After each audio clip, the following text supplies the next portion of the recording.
42 మంది ఆర్ఫన్స్ ఉన్నారు, తల్లిదండ్రులు లేని వాళ్ళు, లేదంటే కూర్చోబెట్టి దాంట్లో సగం మంది కనీసం ఎవరు బాధ్యత తీసుకోవడానికి ఎవరు లేరు. దీనికి మనం ఏదైనా చేయాలని షణ్మోహన్ గారు అలాగే కృష్ణతేజ గారు నా దృష్టికి తీసుకొచ్చారు.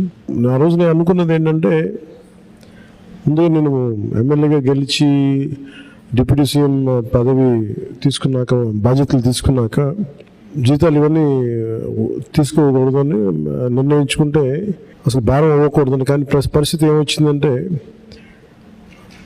చాలా మిగతా వాళ్ళందరూ కూడా ఇబ్బంది అవుతుంది. అందువల్ల ప్రత్యేకించి నేను తీసుకొని అది ఎవరికి ఖర్చు పెట్టాలి అని అనుకుంటే, నాకు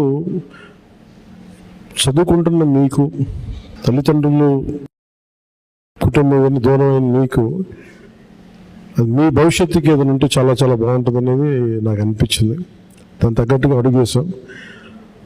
సో నాకు వచ్చే జీతంలో మొత్తం ఆ డబ్బంతా ఇట్లా మీ భవిష్యత్తుకి, ఈ పదవి ఉన్నంతకాలం, ఈ ప్రభుత్వం ఉన్నంతకాలం మీరు